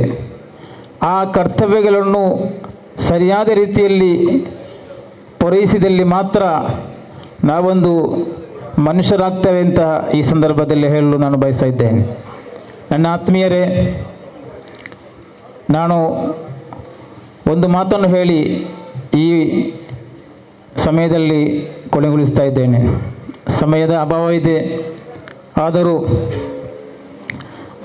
ನಮ್ಮ ಶರೀರದಲ್ಲಿರುವಂತಹ ರಕ್ತಗಳು, ಆ ರಕ್ತಕ್ಕೆ ಎಷ್ಟೊಂದು ಮಹತ್ವವಿದೆ ಅಂದರೆ, ಒಬ್ಬನಿಗೆ ಒಂದು ಅಪಘಾತವಾಗ್ತದೆ, ಅವನನ್ನು ಆಸ್ಪತ್ರೆಗೆ ಕೊಂಡೊಯ್ತಾರೆ. ಅಲ್ಲಿ ಡಾಕ್ಟರ್ ಹೇಳ್ತಾರೆ, ಇವನಿಗೆ ಒಂದು ರಕ್ತ ಬೇಕು, ಯಾವುದೇ ಗ್ರೂಪಿನ ರಕ್ತ ಬೇಕು ಅಂತ ಹೇಳ್ತಾರೆ. ಆಗ ರಕ್ತ ಬೇಕು ಅಂತ ಹೇಳುವಾಗ ಅದು ಮುಸಲ್ಮಾನ್ ರಕ್ತ ಬೇಕು ಅಥವಾ ಹಿಂದೂವಿನ ರಕ್ತ ಬೇಕು, ಕ್ರೈಸ್ತವನ ರಕ್ತ ಬೇಕು ಅಂತ ಕೇಳುವುದಿಲ್ಲ. ಅಲ್ಲಿ ಕೇಳುವುದು ಮನುಷ್ಯನ ರಕ್ತ. ಮನುಷ್ಯನ ಆ ರಕ್ತಕ್ಕೆ ಎಷ್ಟು ಒಂದು ಮೌಲ್ಯವಿದೆವೆಂದು ನಾವೆಲ್ಲರೂ ಮನದಟ್ಟು ಮಾಡಬೇಕಂತ ಈ ಸಂದರ್ಭದಲ್ಲಿ ಹೇಳುತ್ತಾ, ಇದೊಂದು ಒಂದು ಅರ್ಥಪೂರ್ಣವಾದಂಥ ಈ ಕಾರ್ಯಕ್ರಮ, ಇದನ್ನು ನಾನು ನನ್ನ ಮನಸ್ಸಿನಿಂದ ಸ್ವಾಗತಿಸುತ್ತಾ ಈ ಕಾರ್ಯಕ್ರಮಕ್ಕೆ ಸ್ವಾಗತವನ್ನು ಕೋರುತ್ತಾ, ಅದೇ ರೀತಿ ನಮ್ಮ ಈ ಎಲ್ಲ ಕಾರ್ಯವನ್ನು ಅಲ್ಲಾಹನು ಸ್ವೀಕಾರ ಮಾಡುವುದು ನಮ್ಮ ಭಕ್ತಿಯಿಂದ ಆಗಿದೆ. ನಮ್ಮ ರವೀಂದ್ರ ಸರ್ ಆಗಲೇ ಹೇಳಿದರೆ, ನಮ್ಮ ಮನಸ್ಸಿನ ಆ ನಂಬಿಕೆ ಅದು ನಮಗೆ ಮುಖ್ಯ. ಅಲ್ಲಾಹನು ಹೇಳುವುದು, ಇನ್ನಮಾ ಯತಕಬ್ಬಲುಲ್ಲಾಹು ಮಿನಲ್ ಮುತ್ತಕೀನ್, ಭಕ್ತಿ ಇರುವವರಿಂದ ಅಲ್ಲಾಹನು ಎಲ್ಲ ಕಾರ್ಯವನ್ನು ಸ್ವೀಕಾರ ಮಾಡ್ತಾನೆ. ನಮ್ಮ ಎಲ್ಲ ಕಾರ್ಯಕ್ರಮದಲ್ಲಿ ಭಕ್ತಿ ನಮಗೆ ಮುಖ್ಯವಾಗಿದೆ. ಈ ಇಫ್ತಾರನ್ನು ನಾವು ಆಚರಿಸ್ತಾ ಇದ್ದೇವೆ. ಇದರಲ್ಲಿ ಕೂಡ ಅಲ್ಲಾಹನು ಹೇಳುವುದು, ಪರಿಶುದ್ಧ ಕುರ್ಆನಿನ 2ನೇ ಅಧ್ಯಾಯ ಅದರ 148ನೇ ಸೂಕ್ತದಲ್ಲಿ ಅಲ್ಲಾಹನು ಹೇಳುವುದು, ಲಅಲ್ಲಕುಂ ತತ್ತಕೂನ್, ನೀವು ಬೆಳಿಗ್ಗೆಯಿಂದ ಸಾಯಂಕಾಲ ತನಕ ಈ ಸಂಜೆ ತನಕ ನೀವು ಉಪವಾಸ ಇದ್ದುಕೊಂಡು ನಿಮ್ಮಲ್ಲಿ ಭಕ್ತಿ ಇದೆಯೋ ಇಲ್ಲವೋ ಎಂದು ನಾನು ನಿಮ್ಮನ್ನು ಪರೀಕ್ಷೆಗೊಳಪಡಿಸ್ತಾ ಇದ್ದೇನೆ. ನಿಮಗೆ ಭಕ್ತಿ ಇದ್ದರೆ ಮಾತ್ರ ಆ ನಿಮ್ಮ ಉಪವಾಸವನ್ನು ನಾನು ಸ್ವೀಕಾರ ಮಾಡ್ತೇನೆ ಅಂತ ಪರಿಶುದ್ಧ ಕುರ್ಆನ್ನಲ್ಲಿ ಅಲ್ಲಾಹು ನಮಗೆ ಹೇಳುವಾಗ ನಾವೆಲ್ಲರೂ ಆ ಭಕ್ತಿಯಿಂದ ಈ ಒಂದು ಉಪವಾಸ ಆಚರಣೆಯನ್ನು ಮಾಡಬೇಕು ಅಂತ ಈ ಸಂದರ್ಭದಲ್ಲಿ ಹೇಳುತ್ತಾ ನನಗೆ ಒಂದು 2 ಮಾತನ್ನು ಮಾತನಾಡಲು ಅವಕಾಶವನ್ನು ನೀಡಿದಂತಹ ಈ ಸಮಿತಿ ಎಲ್ಲರಿಗೂ ವಂದನೆಗಳನ್ನು ಅರ್ಪಿಸುತ್ತಾ ಜೈ ಹಿಂದ್ ಜೈ ಕರ್ನಾಟಕ.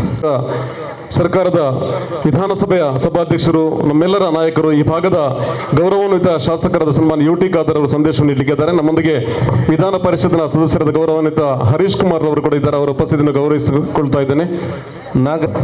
ಬಹುಶಃ ನಾನು ಬೆಲ್ಮಾದ ಎಲ್ಲ ಗ್ರಾಮಸ್ಥರನ್ನು ನಮ್ಮ ವಿಷಯ ಅಭಿನಂದನೆ ಶುಭಾಶಯ ಸಲ್ಲಿಸ್ತೇನೆ. ಸೋದರತೆ ಪ್ರೀತಿ ವಿಶ್ವಾಸ ಮುಖಾದ ಸಮಾಜನ ಕಟ್ಟುವಂಥ ಕೆಲಸ ಇವತ್ತು ಆಗಬೇಕಾಗ್ತದೆ. ಇದಕ್ಕೆ ಬಹುಶಃ ಇವತ್ತು ಪ್ರತಿಯೊಂದು ಗ್ರಾಮದಲ್ಲಿಯೂ ಕೂಡ ನಿನ್ನೆ ಬಹುಶಃ ಮುಡಿಪು ವಲಯದಲ್ಲಿ ಅದ್ದೂರಿಯ ಬಹುಮತದ ಈ ಒಂದು ಕಾರ್ಯಕ್ರಮ ಮತ್ತು ನೀವು ಇವತ್ತು ತೀರ್ಮಾನ ಮಾಡಿದಾಗೆ ಎಲ್ಲ ಜಾತಿ ಎಲ್ಲ ಮತ್ತು ಎಲ್ಲ ವರ್ಗದ ಪ್ರತಿಯೊಂದು ಹಬ್ಬ ಕೂಡ ಆಚರಿಸಿ ಸಂಸ್ಕೃತಿಯನ್ನು ಅರ್ಥ ಮಾಡಿಕೊಂಡು ಯುವ ಪೀಳಿಗೆಗೆ ವರ್ಗಾಯಿಸುವಂಥ ಒಂದು ಕಾರ್ಯಕ್ರಮ ಇವತ್ತು ಆಗಿದೆ. ಎಲ್ಲ ಕಾರ್ಯಕ್ರಮ ಯಾಕಂತ ಹೇಳಿದರೆ ಇದು ನಮಗೆ ಮಾತ್ರ ಅಲ್ಲ, ಇನ್ನು ಹುಟ್ಟಿ ಬರಲಿಕ್ಕೆ ಕೋಟ್ಯಾಂತರ ಮಕ್ಕಳಿದ್ದಾರೆ. ಅವರು ದೊಡ್ಡದಾಗಿ ಬರುವಾಗ ಪ್ರೀತಿಪೂರ್ವಕ ಸಮಾಜ ನಿರ್ಮಾಣ ಮಾಡೋ ಜವಾಬ್ದಾರಿ ಅದು ನಿಮ್ಮೆಲ್ಲರ ಜವಾಬ್ದಾರಿ. ಆ ಜವಾಬ್ದಾರಿ ಇವತ್ತು ನಾವು ಮಾಡ್ತಾ ಇದ್ದೇವೆ ಅಂತ ಹೇಳಲಿಕ್ಕೆ ನಾನು ಇವತ್ತು ಬಯಸ್ತೇನೆ. ಈಗಾಗಲೇ ಬಹುಶಃ ನಮ್ಮ ಧಾರ್ಮಿಕ ಮುಖಂಡರುಗಳಿಗೆ ಹೇಳಿದಾಗೆ ಎಲ್ಲ ಧರ್ಮದ ಸಂದೇಶವೂ ಕೂಡ ಪ್ರೀತಿ, ವಿಶ್ವಾಸ, ಸೋದರತೆ, ಸಮಾನತೆ ಮತ್ತು ಬಹುಶಃ ಒಬ್ಬರೊಬ್ಬರನ್ನು ಅರ್ಥ ಮಾಡಿಕೊಂಡು ಜೀವನ ಸಾಗಿಸುವಂಥ ಒಂದು ಸಂದೇಶ ಇವತ್ತು ಆಗಿದೆ. ಆ ಸಂದೇಶ ನಾವೆಲ್ಲ ಪರಸ್ಪರ ಹಂಚಿಕೊಂಡು ಅರ್ಥ ಮಾಡಿಕೊಳ್ಳುವಂಥ ಅವಕಾಶ ಇವತ್ತು ಆಗುವಂಥ ನಾನು ಇವತ್ತು ಹೇಳಿಕೊಂಡು ಬಹುಶಃ ತಾವೆಲ್ಲ ಪ್ರೀತಿಪೂರ್ವಕವಾದ ಇಫ್ತಾರ್ ಕೂಟ ತಾವು ಇವತ್ತು ಆಚರಣೆ ಮಾಡಿದಿರಿ. ಮುಂದಿನ ದಿನಗಳಲ್ಲಿ ಬಹುಶಃ ನಾವೆಲ್ಲರೂ ಕೂಡ ಅತ್ಯಂತ ನೆಮ್ಮದಿಯ ಒಂದು ಸಮಾಧಾನದ ರೀತಿಯ ಸಮಾಜ ನಿರ್ಮಾಣ ಮಾಡಲಿಕ್ಕೆ ನಮ್ಮದೇ ಕೊಡುಗೆ ಕೊಡುವಂಥ ಅವಕಾಶ ಇವತ್ತು ಆಗಬೇಕು ಹೇಳಿಕೊಳ್ತಾ ನಿಮಗೆಲ್ಲರಿಗೂ ಕೂಡ ನಾನು ಕೇಳಿದ್ರು ಇಷ್ಟೇ, ನೀವು ಬಹುಶಃ ಇಲ್ಲಿ ಒಂದು ನಾಗರಿಕ ಒಂದು ಸೌಹಾರ್ದತೆಯ ಒಂದು ಕಾರ್ಯಕ್ರಮ ಮಾತ್ರ ಅಲ್ಲ, ಬಹುಶಃ ಬಂಧುತ್ವದ ಒಂದು ಯೋಜನೆ ಭಾಗವಹಿಸೋದು ಮಾತ್ರ ಅಲ್ಲ, ನಿಮ್ಮ ಪ್ರದೇಶದಲ್ಲಿ, ನಿಮ್ಮ ಬೂತಿನಲ್ಲಿ, ನಿಮ್ಮ ಗ್ರಾಮದಲ್ಲಿ, ನಿಮ್ಮ ಊರಿನಲ್ಲಿ ನೀವು ಎಲ್ಲೆಲ್ಲಿ ಕೆಲಸ ಮಾಡ್ತೀರಾ ಇದೇ ರೀತಿಯ ಬಂಧುತ್ವದ ಸಂದೇಶವನ್ನು ಸಾರಲಿಕ್ಕೆ ನೀವು ಮತ್ತು ದೊಡ್ಡ ಮಟ್ಟದ ಸೋದರತೆ, ಸೌಹಾರ್ದತೆ ತಾವು ಕೊಂಡಿಯಾಗಬೇಕು. ಅದರ ನೇತೃತ್ವವನ್ನು ಮತ್ತು ನಾಯಕತ್ವವನ್ನು ನೀವೆಲ್ಲರೂ ಕೂಡ ವಹಿಸ್ಕೊಳ್ಬೇಕಾದ್ರೆ ಹೇಳಲಿಕ್ಕೆ ನಾನು ಇವತ್ತು ಬಯಸಿ, ಆಗ ಮಾತ್ರ ಎಲ್ಲ ಕಾರ್ಯಕ್ರಮ ಮಾಡೋದಕ್ಕೆ ಅವರಿಗೆ ದೊಡ್ಡ ಮಟ್ಟದ ಪ್ರಯೋಜನ ಆಗ್ತಂತ ಹೇಳಿಕೊಳ್ತಾ ಸಂಘಟಕರ ಎಲ್ಲರ ಪರವಾಗಿ ನಾನು ಅಭಿನಂದನೆ ಶುಭಾಶಯ ನಾನು ಇವತ್ತು ಸಲ್ಲಿಸ್ತೇನೆ. ಬಹಳ ಒಂದು ಉತ್ತಮವಾದಂಥ ಉದ್ದೇಶ ಇಟ್ಕೊಂಡು ಇಲ್ಲಿ ಈ ಒಂದು ಸೌಹಾರ್ದ ಕೂಟವನ್ನು ಇಫ್ತಿಯಾರ್ ಈ ಪವಿತ್ರವಾದಂಥ ರಂಜಾನ್ ಹಬ್ಬದ ಸಂದರ್ಭದಲ್ಲಿ ಇವತ್ತು ಆಯೋಜನೆ ಮಾಡಿರುವಂಥದ್ದು ಈ ನಾಗರಿಕ ಹಿತರಕ್ಷಣಾ ಸಮಿತಿಯವರು ಆಯೋಜನೆ ಮಾಡಿರತಕ್ಕಂಥದ್ದು ಅತ್ಯಂತ ಅಭಿನಂದನಾರ್ಹವಾದಂಥ ವಿಷಯ ಅಂತ ಹೇಳೋದಕ್ಕೆ ಬಯಸಿ ಅವರಿಗೆ ನನ್ನ ವಿಶೇಷವಾದಂಥ ಅಭಿನಂದನೆಗಳನ್ನು ಈ ಸಮಿತಿಯವರಿಗೆ ನಾನು ಸಲ್ಲಿಸೋದಕ್ಕೆ ಬಯಸ್ತಾ ಇದ್ದೀನಿ. ಇವತ್ತು ಈಗಾಗಲೇ ನಮ್ಮ ಸಭಾಧ್ಯಕ್ಷರು ಕೂಡ ಮಾತನಾಡಿ ಕೆಲವು ವಿಷಯಗಳನ್ನೆಲ್ಲ ಹೇಳಿ ಹೋಗಿದ್ದಾರೆ ಮತ್ತು ಧರ್ಮಗುರುಗಳು ಕೂಡ ಮಾತನಾಡುವಂಥ ಸಂದರ್ಭದಲ್ಲಿ ನಮ್ಮ ಧರ್ಮದ ಪಾಲನೆ, ಆಚರಣೆ ಮತ್ತು ನಂಬಿಕೆ ಅದು ಏನೇ ಇದ್ದರೂ ಕೂಡ ಅಂತಿಮವಾಗಿ ನಾವೆಲ್ಲರೂ ಕೂಡ ಮನುಷ್ಯರು ಅಂತ, ಮನುಷ್ಯತ್ವ ಎಲ್ಲದಕ್ಕಿಂತ ದೊಡ್ಡದಾದಂಥ ಒಂದು ವಿಷಯ ಅಂತ ಅವರು ಕೂಡ ಹೇಳಿದ್ದಾರೆ. ಮನುಷ್ಯ ಹುಟ್ಟಿರುವಂಥದ್ದು ಈ ಒಂದು ಜಗತ್ತಿನಲ್ಲಿ ಸುಮಾರು 2-3 ಲಕ್ಷ ವರ್ಷಗಳ ಹಿಂದೆ ಪ್ರಾರಂಭ ಆದಂಥ ಒಂದು ವೈಜ್ಞಾನಿಕವಾದಂಥ ನಾವು ವಿಷಯವನ್ನು ನಾವು ನೋಡಿದಾಗ ಅದು ಪ್ರಾರಂಭ ಆದದ್ದು ನಾವು 2-3 ಲಕ್ಷ ವರ್ಷಗಳ ಹಿಂದೆ ಅಂತ ಹೇಳ್ತಾರೆ. ಆಫ್ರಿಕಾ ರಾಷ್ಟ್ರದಲ್ಲಿ ಪ್ರಥಮವಾಗಿ ಈ ಭೂಮಿ ಮೇಲೆ ಮನುಷ್ಯರು, ನಾವು ಇರುವಂಥ ಮನುಷ್ಯರು ಏನು ಈ ಎವಲ್ಯೂಷನ್ ಅಂತ ಹೇಳ್ತೀವಿ ಅದರ ಮುಖಾಂತರ ಬಂದಂಥ ಒಂದು ಸಂದರ್ಭ, ಸನ್ನಿವೇಶ ಆವಾಗ. ಅಂದರೆ ಮನುಷ್ಯರು ಎಲ್ಲರೂ ಆವಾಗ ಜಾತಿ, ಧರ್ಮ, ಯಾವುದೋ ಭಾಷೆ, ಭೇದ ಭಾವ ಏನಿರಲಿಲ್ಲ. ನಾವೆಲ್ಲ ಪ್ರಾಣಿಗಳಾಗಿದ್ದು. ಹಾಗೆಯೇ ಅದು ಬೆಳೀತಾ ಬೆಳೀತಾ ಮನುಷ್ಯ ಎಲ್ಲ ಕಡೆ, ವಿಶ್ವದ ಜಗತ್ತಿನ ಎಲ್ಲ ಕಡೆ ಹೋಗುವಂಥದ್ದು ಆಯಿತು. ಅನೇಕ ಕಡೆ ಅವರ ಒಂದು ಬೆಳವಣಿಗೆ ಆಯಿತು. ನಾಗರಿಕತೆ ಬರೋದಕ್ಕೆ ಪ್ರಾರಂಭ ಆಯಿತು. ಮತ್ತು ಇವತ್ತು ಅದ ನಂತರ ಏನು ಈ ಆಲೋಚನೆಗಳು ಇದೆ ಆದರ್ಶ ಜೀವನ ನಡೆಸ್ತಕ್ಕಂಥದ್ದಕ್ಕೆ ಮತ್ತು ಧಾರ್ಮಿಕವಾದಂಥ ಮತ್ತು ಒಂದು ಈ ನಂಬಿಕೆಗಳು ಹೆಚ್ಚಾಗಿ ಬರುವಂಥದ್ದು ತದನಂತರ ಆಗಿರುವಂಥದ್ದು. ಅದರಿಂದ ನಾವೆಲ್ಲರೂ ಕೂಡ ಒಂದೇ, ಅಂತಿಮವಾಗಿ ದೇವರು ಎಲ್ರಿಗೂ ಕೂಡ ಒಂದೇ ಆಗಬೇಕಾಗ್ತದೆ. ಆದರೆ ನಮ್ಮ ಪರಿಕಲ್ಪನೆ ಬೇರೆ ಇರ್ಬೋದು. ಆದರೆ ಇಂಥ ಸೌಹಾರ್ದ ಕೂಟಗಳು ಆಯೋಜನೆ ಮಾಡುವ ಮುಖಾಂತರ ನಮ್ಮಲ್ಲಿ ನಾವೆಲ್ಲರೂ ಕೂಡ ಸಹೋದರತ್ವವನ್ನು ಬೆಳೆಸ್ಕೊಳ್ತಕ್ಕಂಥದ್ದು ಮುಖ್ಯ. ಅದೇ ನಮ್ಮ ಸಂವಿಧಾನ ಅದೇ ಹೇಳುವಂಥದ್ದು. ನಮ್ಮ ಸಂವಿಧಾನ, ನಮ್ಮ ದೇಶದ ಸಂವಿಧಾನ ಏನಿದೆ ಅದು ನಮ್ಮಲ್ಲಿ ಆ ಒಂದು ಸಹೋದರತ್ವವನ್ನು, ಫ್ರೆಟರ್ನಿಟಿ ಅಂತ ಏನು ಹೇಳ್ತೀವಿ, ಆ ಫ್ರೆಟರ್ನಿಟಿಯನ್ನು ಬೆಳೆಸ್ಕೋಬೇಕು, ಜಾತ್ಯತೀತ ಮನೋಭಾವ ಬೆಳೆಸ್ಕೋಬೇಕು, ಸಹೋದರತ್ವ ಬೆಳೆಸ್ಕೋಬೇಕು ಅಂತ ನಮ್ಮ ಸಂವಿಧಾನದಲ್ಲೂ ಕೂಡ ಅದೇ ಇರುವಂಥದ್ದು. ಆದ್ದರಿಂದ ಇವತ್ತು ನಮ್ಮಲ್ಲಿ ಕೆಲವರು ಪ್ರಚೋದನೆ ಮಾಡುವಂಥದ್ದು ಇರ್ಬೋದು, ಅಥವಾ ವೈಮನಸ್ಸನ್ನು ಸೃಷ್ಟಿ ಮಾಡುವಂಥದ್ದು ಇರ್ಬೋದು, ಭೇದ ಭಾವ ಸೃಷ್ಟಿ ಮಾಡುವಂಥದ್ದು ಕೂಡ ಪ್ರಯತ್ನ ಮಾಡೋರು ಭಾಳಷ್ಟು ಜನ ಇದ್ದಾರೆ. ಅದು ಬೇರೆ ಬೇರೆ ಕಾರಣಗಳಿಗೋಸ್ಕರ ಮಾಡ್ತಾರೆ. ಆದರೆ ಅಂತಿಮವಾಗಿ ಈ ದೇಶದ ಸಂವಿಧಾನ ಏನು ಹೇಳುತ್ತೆ ಅಂತ ಹೇಳಿದ್ರೆ, ದೇಶದ ಕಾನೂನು ಅಡಿಯಲ್ಲಿ ನಾವೆಲ್ಲರೂ ಕೂಡ ಒಂದೇ, ನಾವೆಲ್ಲರೂ ಕೂಡ ಒಂದಾಗಿರಬೇಕು ಮತ್ತು ಎಲ್ರಿಗೂ ಕೂಡ ಸಮಾನವಾದಂಥ ಅವಕಾಶಗಳು ಸಿಗಬೇಕು, ಸಮಾನತೆಯನ್ನು ನಾವು ನಿರ್ಮಾಣ ಮಾಡಬೇಕು. ಅಂತಿಮವಾಗಿ ಬಡತನ ಮತ್ತು ಕಷ್ಟದಲ್ಲಿರುವಂಥ ಜನರಿಗೆ ಅವ್ರು ಯಾವುದೇ ಧರ್ಮ ಜಾತಿ ಆಗಿರ್ಬೋದು ಅವರನ್ನು ನಾವು ಮೇಲ್ ತರುವಂಥ ಕೆಲಸ ಮಾಡಬೇಕು. ಅದೇ ಒಂದು ಸುಧಾರಿತ ಸಮಾಜ ನಿರ್ಮಾಣ ಮಾಡೋಕ್ಕೆ ಅವಕಾಶ ಆಗುವಂಥದ್ದು. ಆದ್ದರಿಂದ ಈಗ ಇಫ್ತಿಯಾರಿನ ಸಮಯ ಬರ್ತಾ ಇದೆ, ಇನ್ನೇನು ಬಹುಶಃ ಫಾಸ್ಟನ್ನು ಬ್ರೇಕ್ ಮಾಡುವಂಥ ಸಮಯ ಬಂದಿದೆ. ಅದನ್ನು ನಾನು ಇನ್ನು ಹೆಚ್ಚು ಮಾತನಾಡ್ದೇನೆ ನಮ್ಮ ಇಫ್ತಿಯಾರ್ ಕೂಟಗಳು ಈ ಥರ ಎಲ್ಲ ಧರ್ಮಗಳನ್ನು ಎಲ್ಲರನ್ನೂ ಕೂಡ ಸೇರಿಸಿ ಈ ಆಯೋಜನೆ ಮಾಡೋ ಮುಖಾಂತರ ಆ ಸ್ನೇಹವನ್ನು ಬೆಳೆಸೋದಕ್ಕೆ ಸಾಧ್ಯ ಆಗುತ್ತೆ. ಅದರಿಂದ ಇನ್ನೂ ಹೆಚ್ಚು ನಮ್ಮ ಸಮಾಜಕ್ಕೆ ಒಂದು ಒಳಿತ ಆಗುವಂಥದ್ದಕ್ಕೆ ಅವಕಾಶ ಆಗುತ್ತೆ ಅಂತ ಹೇಳಿ ಈ ಒಂದು ನಮ್ಮ ಹಿತರಕ್ಷಣಾ ಸಮಿತಿಗೆ ಮತ್ತೊಮ್ಮೆ ಅಭಿನಂದನೆಗಳು. ಮತ್ತು ಈ ಇಫ್ತಿಯಾರ್ ಕೂಟ ಇಲ್ಲಿ ಭಾಗವಹಿಸಿರತಕ್ಕಂಥ ಎಲ್ಲ ನಮ್ಮ ಮುಸಲ್ಮಾನಿನ ಸಹೋದರರಿಗೆ ಈ ಒಂದು ಹಬ್ಬದ ಮತ್ತು ಈ ಒಂದು ಸಮಯದ ಒಂದು ಶುಭಾಶಯಗಳನ್ನು ಕೂಡ ಹೇಳಿ ನನ್ನ ಮಾತನ್ನು ಮುಗಿಸ್ತೇನೆ. ನಮಸ್ಕಾರ. ವಿಧಾನ ಪರಿಷತ್ನ ಸದಸ್ಯರಾದಂತಹ ಸನ್ಮಾನ್ಯ ಹರೀಶ್ ಕುಮಾರ್ ಅವರು ಸಂಕ್ಷಿಪ್ತ ಸಂದೇಶವನ್ನು ನೀಡಬೇಕು ತಮ್ಮಲ್ಲಿ ವಿನಂತಿಸಿಕೊಳ್ತಾ ಇದ್ದೇನೆ. ಒಂದು ಪವಿತ್ರವಾದ ಮತ್ತು ಅರ್ಥಪೂರ್ಣವಾದ ಕಾರ್ಯಕ್ರಮದಲ್ಲಿ ನಾವೆಲ್ಲ ಸೇರಿದ್ದೇವೆ. ಈ ಒಂದು ಪ್ರತಿ ವರ್ಷ ಇಸ್ಲಾಂ ಧರ್ಮದವರು ಆಚರಿಸಿಕೊಂಡು ಬರುತ್ತಾ ಇರುವಂತಹ ಈ ಒಂದು ಉಪವಾಸ ಕಾರ್ಯಕ್ರಮ ಕಟ್ಟುನಿಟ್ಟಾಗಿ ತಾವು 30 ದಿವಸಗಳಷ್ಟು ದಿನ ಇದನ್ನು ಆಚರಿಸ್ತಾ ಇದ್ದೀರಿ. ಬಹುಶಃ ಅವರು ಆಚರಿಸುವಂತಹ ಒಂದು 5 ಕರ್ಮಗಳಲ್ಲಿ ಈ ಒಂದು ಉಪವಾಸ ಕಾರ್ಯಕ್ರಮ ಕೂಡ ಒಂದು. ಇದರ ಅಂಗವಾಗಿ ಸ್ನೇಹ ಸಮ್ಮಿಲನ ಅನ್ನುವಂತಹ ಒಂದು ಕೂಟವನ್ನು ಏರ್ಪಡಿಸಿಕೊಂಡು ಎಲ್ಲ ಸಮಾಜದವರು ಕೂಡ ಸೇರಿ ಅಣ್ಣ ತಮ್ಮಂದಿರಾಗೆ ನಾವು ಹಿಂದೆ ಹೇಗೆ ಬದುಕ್ತಾ ಇದ್ದೇವೋ ಅದೇ ರೀತಿ ಇವತ್ತು ಕೂಡ ಸಹೋದರತ್ವವನ್ನು ಬೆಳೆಸುವ ರೀತಿಯಲ್ಲಿ ತಾವೆಲ್ಲ ಒಟ್ಟುಗೂಡಿ ಈ ಕಾರ್ಯಕ್ರಮದಲ್ಲಿ ಪಾಲ್ಗೊಂಡು ನಮ್ಮ ದೇಶಕ್ಕೆ ಒಂದು ದೊಡ್ಡ ಆಸ್ತಿ. ಇದನ್ನು ನಾವು ಮುಂದೆ ಕೂಡ ಅದನ್ನು ಅನುಸರಿಸಿಕೊಂಡು ತಾವೆಲ್ಲರೂ ಒಟ್ಟಾಗಿ ಬಾಳುವಂತಹ ಸಮಾಜ ಸೃಷ್ಟಿಯಾಗಲು ಇಂತಹ ಕಾರ್ಯಕ್ರಮಗಳು ನಮಗೆ ದಾರಿದೀಪವಾಗಲಿ. ಮತ್ತು ಈ ಇಫ್ತಾರ್ ಕೂಟಕ್ಕೆ ಆಗಮಿಸಿದಂಥ ಎಲ್ರಿಗೂ ನಾನು ಶುಭವನ್ನು ಕೋರಿ ನನ್ನೆರಡು ಮಾತುಗಳನ್ನು ಕೊನೆಗೊಳಿಸ್ತೇನೆ. ಎಲ್ರಿಗೂ ನಮಸ್ಕಾರ. ಸಹೋದರಾದ ಸನ್ಮಾನ್ಯ ಅಭಯಚಂದ್ರ ಜೈನ್ರವರು ತಮ್ಮ ಸಂದೇಶ ನೀಡಬೇಕು ವಿನಂತಿಸಿಕೊಳ್ತಾ ಇದ್ದಾರೆ. ಸೌಹಾರ್ದತೆಗಾಗಿ ಇವತ್ತು ಈ ಸೌಹಾರ್ದ ಕೂಟವನ್ನು ಇಲ್ಲಿ ಆಯೋಜನೆ ಮಾಡಿದ್ದಾರೆ. ಭಾರತ ದೇಶದಲ್ಲಿ ನಾವು ಸ್ವಾತಂತ್ರ್ಯ ಪೂರ್ವದಿಂದಲೂ ಕೂಡ ಎಲ್ಲ ಧರ್ಮದವರು, ಭಾರತ ದೇಶದಲ್ಲಿ ಪ್ರಪಂಚದಲ್ಲಿ ಅತಿ ಹೆಚ್ಚು ಧರ್ಮಗಳು ಇರುವಂಥ ಒಂದು ದೇಶ ಇದೆ, ಅದು ಭಾರತ ದೇಶ. ಆದ್ದರಿಂದ ಈ ಭಾರತ ದೇಶದಲ್ಲಿ ಸೌಹಾರ್ದತೆ ನಮ್ಮ ಅಸ್ತ್ರ. ಸೌಹಾರ್ದತೆಯ ಮುಖಾಂತರ ನಾವು ಬಹಳ ಆತ್ಮವಿಶ್ವಾಸದಿಂದ, ಪ್ರೀತಿ ವಿಶ್ವಾಸದಿಂದ ಬದುಕುವಂಥ ಜನ. ಈ ಮುಸಲ್ಮಾನ್ ಸಮಾಜದವರು 30 ದಿನ ಉಪವಾಸ, ಕಟ್ಟುನಿಟ್ಟಿನ ಉಪವಾಸ ಮಾಡಿ ಈಗ ಉಪವಾಸವನ್ನು ಬಿಡುವಂಥ ಸಮಯ. ಈ ಸಂದರ್ಭದಲ್ಲಿ ಅಲ್ಲಲ್ಲಿ ಅವರು ಮುಸಲ್ಮಾನ್ ಸಮಾಜದವರು ಈ ಇಫ್ತಿಯಾರ್ ಕೂಟವನ್ನು ಆಯೋಜಿಸ್ತಾರೆ. ಅದೇ ರೀತಿ ಇವತ್ತು ಇಲ್ಲಿ ಕೂಡ ಇಫ್ತಿಯಾರ್ ಕೂಟವನ್ನು ಆಯೋಜನೆ ಮಾಡಿದ್ದಕ್ಕಾಗಿ ಇಲ್ಲಿಯ ನಾಗರಿಕರಿಗೆ ಅಭಿನಂದನೆಗಳನ್ನು ಸಲ್ಲಿಸಿ, ಅದರಲ್ಲಿ ಕೂಡ ನಮ್ಮ ಆರೋಗ್ಯ ಸಚಿವರೇ ಈ ಕಾರ್ಯಕ್ರಮದಲ್ಲಿ ಭಾಗವಹಿಸಿದ್ದಕ್ಕಾಗಿ ನಮ್ಮ ಆರೋಗ್ಯ ಸಚಿವರಿಗೆ ಅಭಿನಂದನೆಗಳನ್ನು ಸಲ್ಲಿಸ್ತೇನೆ. ಅದೇ ಇದರ ಸಂಯೋಜನೆಯನ್ನು ಮಾಡಿದಂಥ ಊರಿನ ನಾಗರಿಕ ಬಂಧುಗಳಿಗೂ ಕೂಡ ನಾನು ಅಭಿನಂದನೆಗಳನ್ನು ಸಲ್ಲಿಸಿ, ಭಾರತ ದೇಶದಲ್ಲಿ ನಾವೆಲ್ಲ ಧರ್ಮದ ಜನ ಸೌಹಾರ್ದತೆಯಿಂದ ಪ್ರೀತಿ ವಿಶ್ವಾಸದಿಂದ ಬದುಕಬೇಕು ಇದೇ ನಮ್ಮ ಗುರಿ ಎಂಬುದನ್ನು ಇಲ್ಲಿ ಉಲ್ಲೇಖಿಸಿಕೊಂಡು ನನ್ನ ಮಾತಿಗೆ ವಿರಾಮ ಹಾಡ್ತೇನೆ.